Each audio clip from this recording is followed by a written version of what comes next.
right, we're back here with boxing journalist, combat sports journalist Brendan Bradford here for another week, mate. Big news yesterday, the fight, Sonny Bill Williams, Paul Gallen, it's finally been announced, mate. What were your impressions of the press conference yesterday? It was full on. First of all, we're making this a weekly thing now. Is this our weekly segment? I'm here for it, our weekly Zoom Oz boxing update. I actually thought it was pretty good. Gal not showing up. It was a promotional masterstroke in the end. I know there's a few people that weren't quite happy, and it wasn't like a staged or planned thing from Stan or anyone else. Gal just decided he didn't want to go, and probably he thought it would generate more interest and more talking points, and it certainly did. It was full on. And then even going to the thing, I didn't think Sonny would fight on a lot. I didn't think he'd fire up. He's generally pretty respectful and pretty humble dude, but he sat down and just started talking his shit. And yeah, to be fair, like there's genuine hatred. I didn't realize how deep this sort of animosity between them went until talking to both of them yesterday. But they actually hate each other, and whether you like it or hate it, whether you like or hate the 2-minute rounds or the fact that it took 10 years to happen, it's happening. And to be honest, after yesterday, I'm pretty pumped for it. I'm not going to lie. What did you make of Sonny's comments about Gal and the previous peptide scandal back in 2016? Did you think he'd go there? I didn't think he'd go there, but he went there. He went there straight away, and I'll tell you my story of yesterday. So Gal put on Instagram that he's not going to go. And I think he published that maybe 20 minutes before the press was due to start. We were all there. We were catching up and everything. So I saw that. I rang him and said, I was going to ask him what's doing. He didn't answer. It turns out he was on radio, but the timing of it, Sonny Bill walks in, sits down, starts his presser, and at that exact moment, Paul Gallen rings me back, and I'm like, mate, what's going on? Are you watching this? He's like, no, I'm not watching. He gave me a few quotes. So I missed a lot of Sonny Bill's presser stuff because I was on the phone. He came back in. It was obvious that SBW was talking about the peptide saga with the Sharks back in 2011. Gal being the face of it, really. He leaned in. I didn't expect him to go. I didn't expect him to fire off like that, but he did. And then we got our interviews after, our one-on-ones after the presser. He went in again, raising the peptide saga. I'm sure you did the same in your one-on-one. So I left there and I rang Gallen back and I said, mate, Sonny's just said this, this, and this. Raised the peptide saga, apparently you were supposed to fight 3 years ago and whatever. And Gal goes, oh, mate, I don't really want to mention I don't really want to talk about the peptide stuff because it's bullshit, but he gave me a few other quotes. And I said, sweet, mate, all good. I'll chat to you soon. And he rings me back 10 minutes later and he goes, he's obviously been stewing on it. And he comes, it's just something that was this, that. And he goes off and he starts talking about SBW's drug use, which he's written about in his book, recreational drugs from back in the day when he was like a wild child teenager thrust into the NRL spotlight. And it went from there. So it turned into, one guy not showing to a massive story. But that's what we love. A bit of argy-bargy, bit of back and forth, and the next 2 months or so is going to be pretty interesting in the build-up. Do you have a quote on hand that you can share? What did he say in the article? I haven't read the article, but what did he say? You're going to buy a subscription to Code Sports, mate. Well, you and I spoke about this yesterday because I wrote it all up. I put all of the juiciest quotes in, and a lot of it was defamatory, so the lawyers took some of it out.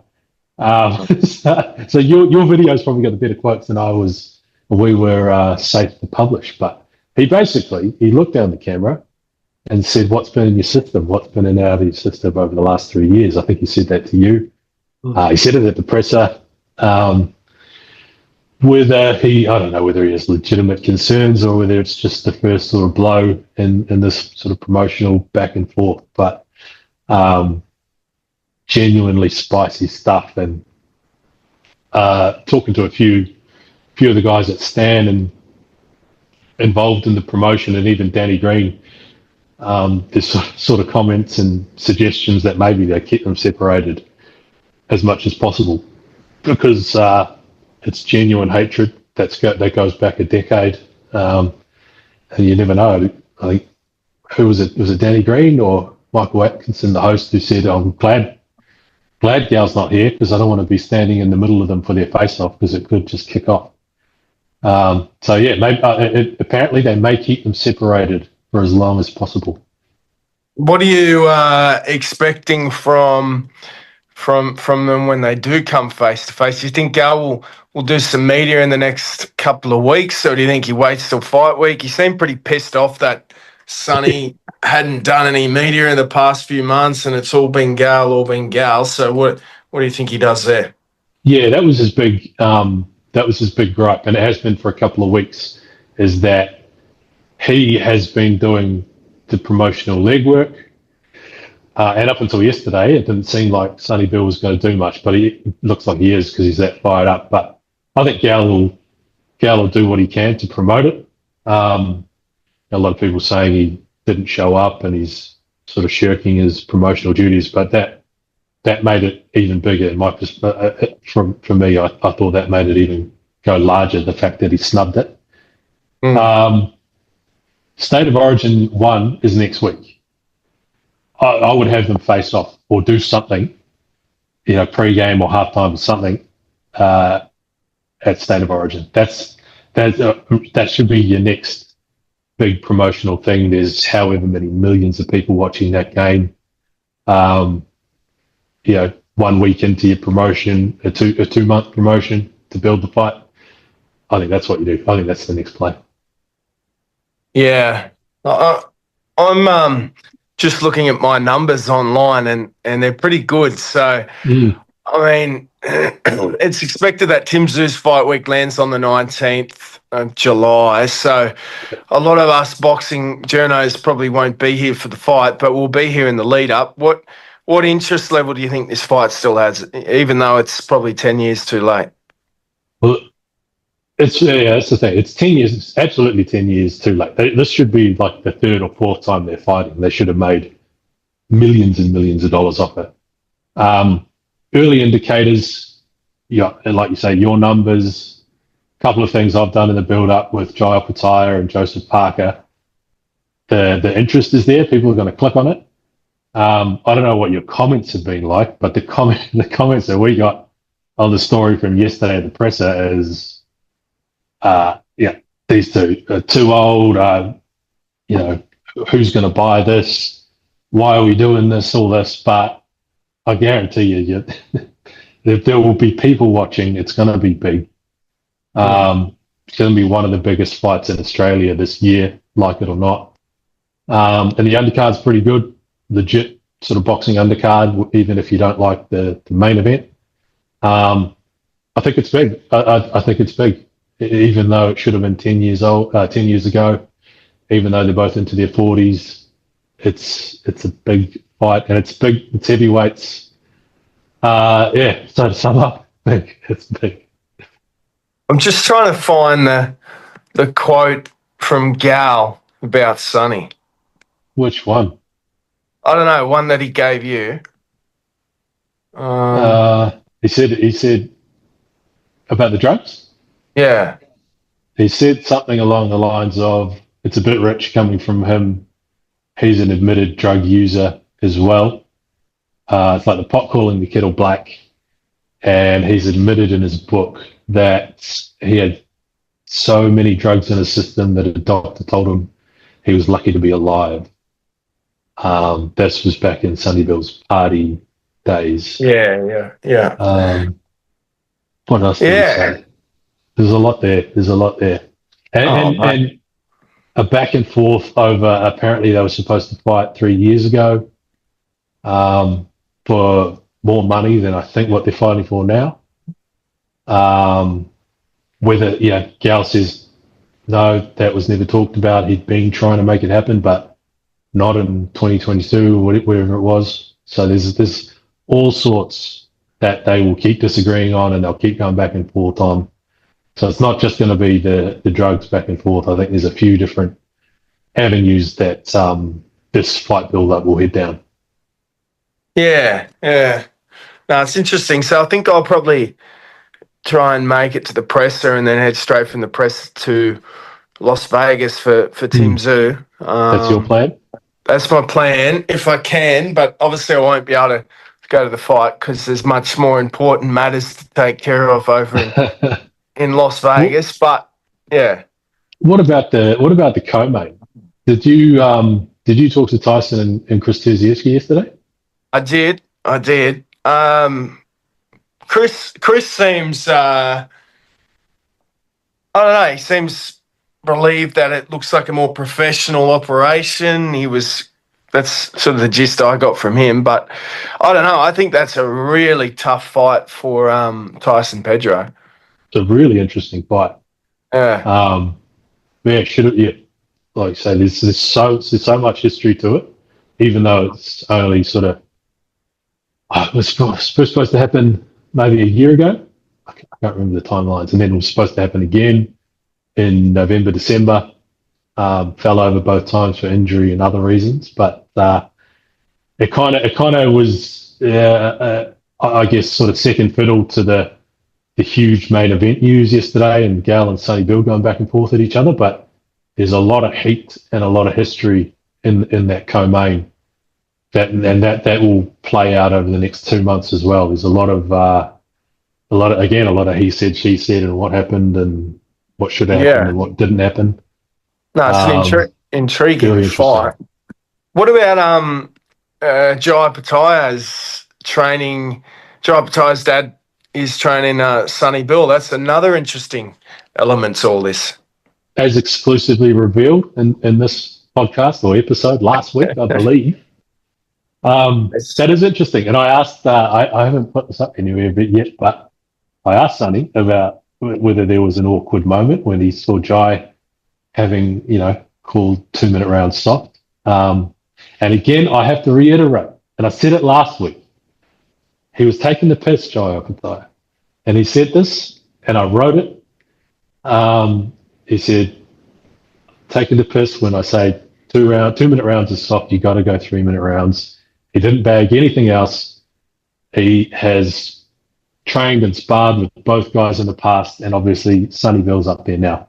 Anyway, I asked Sonny, and he just said something along the lines of, look, I don't know anything. I don't know any sportsman or boxer, anything. We made our names on the football field. It's 2-minute rounds. Jai's got his opinion, and I've got mine. Basically what he said. But then he went on to sort of talk about how hard Jai trains and how much of an animal the bloke is. And I think he did also mention, I think he mentioned to you as well, that he's gone up there to the Gold Coast because he needs to get out of his comfort zone. That was the big lesson from the Mark Hunt loss a couple of years ago, that he needs to just dive into it, I suppose, get away from home, away from the family. We saw that video that he posted last week. It's obviously very tough leaving your kids for that long, but that's what he needs to get that sort of cutting edge, killer instinct ahead of this fight. Yeah, a couple of other pressing matters, mate. Last Wednesday, Sam Goodman's win. I wonder if Coles have done their inventory on their dog food since last Wednesday. Has anyone? I should have reached out to Umina Coles or wherever it is on the Central Coast. I kept expecting to get a message from someone saying, take that down, you shouldn't have written that, you shouldn't have posted that, he was, concussed. No, everyone shared it, like, all his team and Baby Pete Matrevsky shared it, all his managers said, mate, this is the reality that he was living. And even reading through the comments, I was like expecting people to go, has this guy just admitted to being a thief? But everyone, all the comments were, Coles, can we get, a pallet of dog food delivered to my guy's house? And he should be getting a sponsorship from Purina One dog food manufacturer. It was all sort of quite positive towards Sam. A lot of people were going, geez, I didn't realise it was that bad in terms of, how much money I suppose is out there to be made. Sam would be pound for pound in Australia a top 3, top 4 guy. And to hear that he sort of has those financial struggles, I think a lot of people were quite surprised by that. But you got to realise he hadn't fought since July. He thought he was going to get a decent 7-figure payday to fight Inoue in December. He's closed on a house. He thought he was going to get the fight again, and it fell through again. So, it was a shock, and a lot of people were reacting to that. But you look at it in perspective and reality, it's a long time without a paycheck. Now, we saw Tim Tszyu there doing some media as well. What is the latest on him? They were going to have an announcement on Tuesday, yesterday, in LA. It's been postponed. Everything's still moving along there. What's the latest on that? So it was supposed to fly out to LA for the press conference. He was supposed to fly out last week or Sunday just gone. Obviously, everything with this fight revolves around Manny Pacquiao. So it's he's the legend returning. He's in the world title fight. He's done everything. So if something with Manny wasn't going to be in America or wasn't going to be there for a presser in time, they pushed it back to, I believe it's sort of a week and a half from now, maybe 2 weeks from now, early June, when they will start kicking this off. Wow. But Manny Pacquiao's in LA now. He's training at Wildcard. He's back. Yeah, he's in camp, basically. Camp has started. So I know Tim's started sparring in Sydney, but he will head over there, I think, for early June for the announcement. And we've also seen George Rose put up some news on his Instagram just now that potential announcement for Liam Paro, Liam Wilson, announcement tomorrow. Big little opportunity for Liam Paro to make his No Limit debut on Fox. Yeah, the Liam's back in action. There's going to be an announcement tomorrow, but it'll be late June up in Cairns, a lineal show, so not a pay-per-view. Liam Paro back in action for the first time since his defeat to Richardson Hitchens. Liam Wilson also on that card. Other names involved, hearing Callum Peters and Kira Rustin. They're on the card. What else can we say? Liam Wilson, there were talks of Liam Wilson fighting on Tim Tszyu's, on the same card as Tim and Manny Pacquiao in Vegas. The fight, there were talks. I don't know how close they got to being confirmed, but obviously it didn't happen. So Liam will be back on the Cairns card. But good. That'll be the next No Limit card. Yeah, late June. So it looks like it's a good undercard and good card being pieced together. Now, just back on Tim Tszyu, what coverage are you thinking leading into this fight? I mean, what sort of story angles have we got here? I mean, I can't give away my. It's redemption, it's vengeance. It's redemption. It's going back to the scene of the crime. I've said it a couple of times. Right. Back to the scene of the crime. Not in that it was a crime or a robbery, but it looked like a crime scene because of how much blood there was. Those are redemption. Two-time world champion. There's another angle. He spoke to us last week about keeping a spot for that green WBC belt, which there's so much of this fight. It's at the MGM Grand, which is for me, for boxing fans of a certain era, that's where fights were, right? It was at the MGM Grand. It's Manny Pacquiao again for watching fights in the mid 2000s and even into 3-4 years ago. Legend of the sport. So and the green WBC belt, sort of similar. It's one of those more famous sort of iconic things in world boxing. So there's a lot there. There's a lot there, but I can't give away my all my stories before I write them, can I? Now, will we see you up on the Gold Coast in 2.5 weeks' time? I hope so. I'm working on it. I don't want to miss out on that one. I was in New Zealand on holiday when Jai last fought on the Gold Coast, so can't miss this one. I need to get up there to see him defend the world title. Did you speak to Taps yesterday? Because he told me that Jai wins this fight, God willing, and then perhaps they get Jai on the Crawford-Canelo card for the fight against Zerto. Yeah, that'd be awesome. That'd be incredible. I didn't get a chance to speak to Taps yesterday with everything that was going on with Sonny Bill and everything, but that's huge, right? There's your yarn, mate. Right, there's a yarn. A win here, and he's on the Canelo Crawford card. Yeah. Whenever that's going to be, it's changed dates and changed venues, hasn't it? Well, and then there's Justice Hooney as well in 3 weeks, 2.5, 3 weeks. Massive opportunity. Huge day for Australian boxing. A massive day. 2 world title fights on either side of the planet. Massive opportunity for Justice Hooney. And I still think he's a real decent chance, a really good chance. He was over there doing media sort of this time last week. I think all those press conference clips and stuff were starting to drop while we were at the fights. So interesting to see some of that wash up, and Eddie Hearn giving him a pretty big push. And it seems like Eddie Hearn's going to be the one stoking the fire for this one, because Justice is I don't know, it doesn't feel like Justice is going to come out and call anyone a dickhead or a wanker or anything like that. Now, last one, I'm just reading online at the moment, the baby-faced assassins, Green Mundine. Yes. What can you tell us about this? Could we see Green Mundine 3 Junior, the juniors go against each other in 2, 3, 4 years' time?